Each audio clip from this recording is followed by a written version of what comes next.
don't we delve? Let's delve into the dailies, the newspapers. So I'll start off with the Daily Graphic. Right. Headlines: Government payroll, Ghana card linked initiative to eradicate ghost names. Now I'll delve later on into those. That's the story there. I'm very interested in the whole eradication of ghost names. Of the ghost names. It's so critical for us to be really critical, for us to get it done. Inflation ends 2023 downwards. Okay.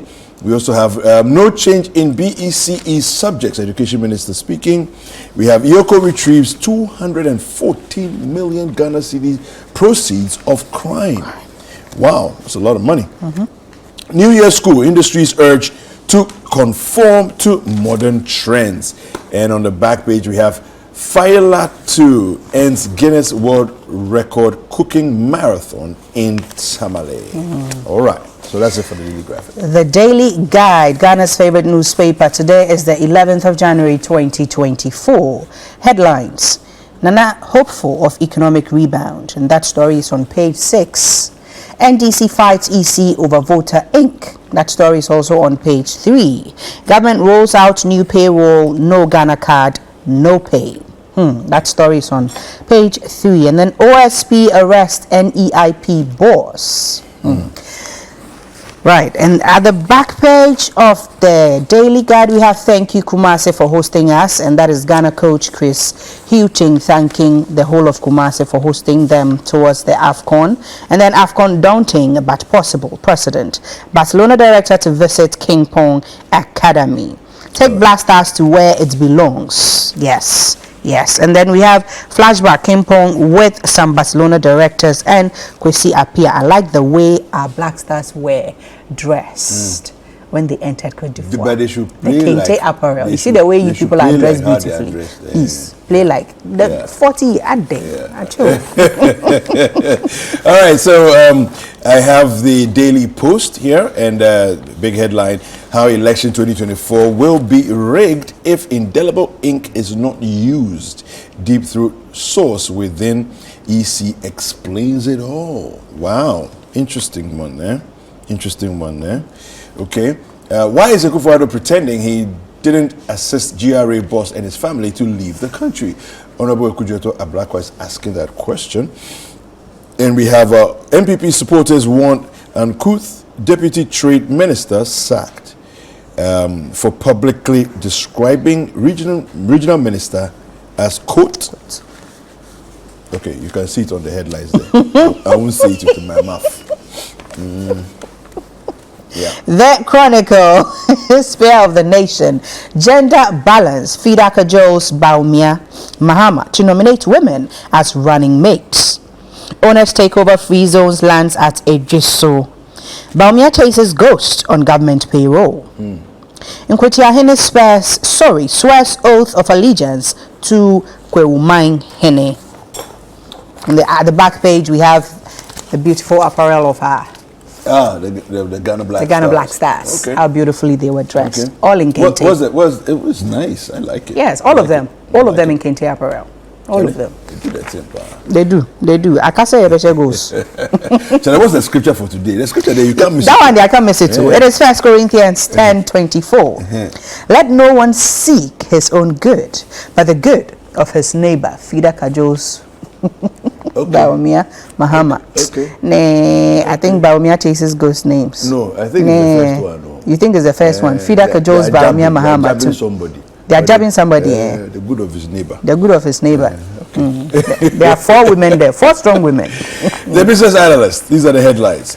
Attack on Cape FM journalists, GJA petitions IGP and MPP. Government to borrow 12.7 billion Ghana cedis via T-bills in January 2024. We have BEAP will address Ghana's employment challenges. This is coming from the YEA boss. And inflation falls to 23.2% in December 2023. Cost of borrowing to ease. And Nanado says, I'm confident of a prosperous Ghana before the end of my tenure. You. Yes, he is. Business and Financial Times 2024. That's a feature, the big picture in sales and marketing. And then another feature, navigating the mobile money landscape, unraveling the roles of banks, fintechs, and telcos. On education, thousands of tertiary students, future in limbo, as over 30 private schools operate with expired accreditation. GSE delivers 20th positive year, outpaces inflation with 28% return. Non-financials lead rally. IPOs, lower rates, and recovering banks key drivers for 2024. And on inflation, consumer inflation ends 2023 at 23.2%. And then finance, Controller General sets March deadline for Ghana card compliance. See page 2 for that story. Okay. Let's just delve a little deeper into one of the stories here on the Daily Graphic. Government payroll, Ghana card linked. Initiative to eradicate ghost names. And I think that for me, that's a very critical part of our savings that we need to work on. A fully automated system of government payroll integrated with the National Identification Database has been launched in Accra. The linked database is to make the use of the Ghana card mandatory for validating newly recruited employees, the re-verification of existing employees, as well as pensioners on the government's mechanized payroll system. Now, the linked national payroll and Ghana card database will now replace the existing payroll control protocol in the fulfillment of Section 92 of the Public Financial Management Regulations 2019, which is LI 2378, which enjoins the heads of management units and their human resource managers to validate their employees' salaries vouchers. The Vice President, Dr. Mahamadou Bawumia, who launched the system on the premises of the Controller and Accountant General's Department, yesterday said no one under the new system could hide because it was one of the ways the government was leveraging digitalization to fight corruption. On the issue of ghost names, the Vice President said the reason for the new system was that the government had for a long time faced the problem of ghost workers on its payroll. The practice, Dr. Bawumia said, was pervasive and very costly to the government, adding that the new system would expose discrepancies very quickly because of the interoperable ecosystem it had built. Right, and the story goes on there. Grab yourself a copy of the Daily Graphic. What is our data system like? Porous. But it's improving. Because you see, the whole idea, we're doing this thing where we're filing everything by paper until very recently. Everything has been digitized. We are still digitizing. Yes, we are transferring to digitization. Yes. But if we are exempting ghost names, if we are removing ghost names. We are removing ghost names totally from our data system. Yeah. How many people have the Ghana cards? So I think that with the Ghana card, we've done well over, from the last information that we got, we've done well over 15 million people, What is our population? So 35. So half the population do not have their Ghana cards. But you need to also realize that the entire population includes those who are under 18. Definitely. Do you understand? But and then those again, who are under 18 are not the on year anybody's passed. payroll. A lot of people have turned 18. No, I agree in the with year you. Past. I agree with you. But in Ghana, the majority of people who are 18 are still in school. They're not on anybody's payroll yet. Do you understand? So some have been hired. I do understand what you're saying. As in, do we have everybody on the Ghana card so that we make the system airtight? The system intact. Yeah, good. Then we would know how to remove the ghost names. But Kenneth Effa was here a few months ago speaking to us about what they were doing there, and they are doing some pretty incredible work, because right now we are getting to the point where, look, listen, do you know that back in 2006 or so, we made an attempt at this thing and it didn't go anywhere. 2006. Do you get it? It didn't go anywhere. Right now, and look, I have a Ghana card. Do you have a Ghana card? Of course, I have a Ghana card. So you see, what's happening is that now I don't think there's anybody I know in my circles who does not have a Ghana card yet. How about those in the rural areas? I always go back to them. Yeah. I always go back to them because sometimes the system seems to forget them. But when it comes to voting, they are remembered.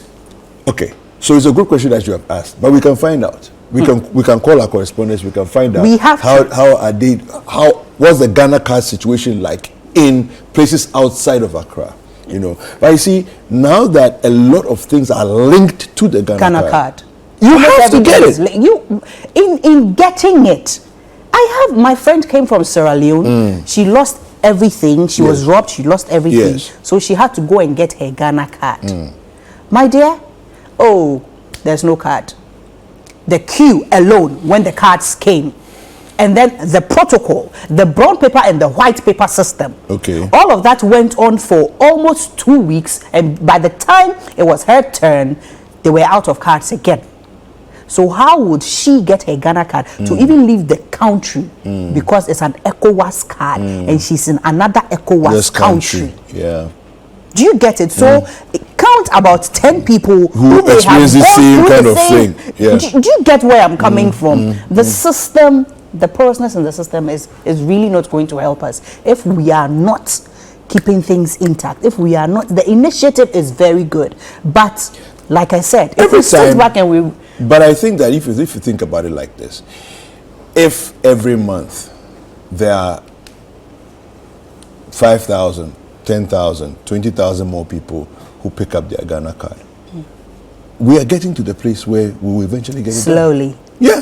Slowly. Make progress. However you make progress, make progress. Okay. Yeah. I mean, that's the way I look at it. You know. I can agree with that. We can beat about the bush and talk about so many different challenges and everything else.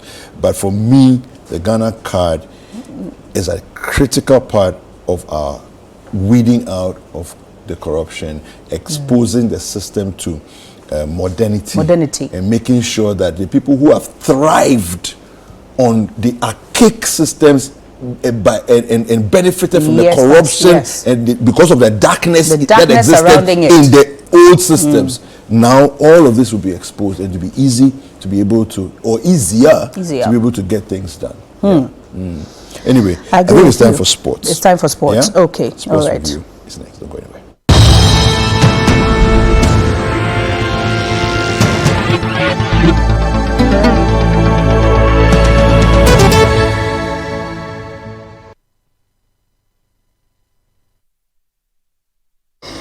All right, so on the sporting front, we have AFCON 2023 news.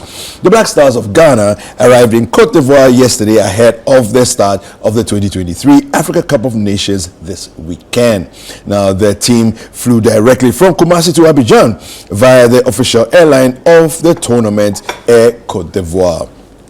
Now, on their arrival, the Black Stars were met with drumming and dancing to welcome them to the host country. Now, after the colorful ceremony at the airport, the team was taken to the Pullman Hotel, where they will be based during the group stage of the competition.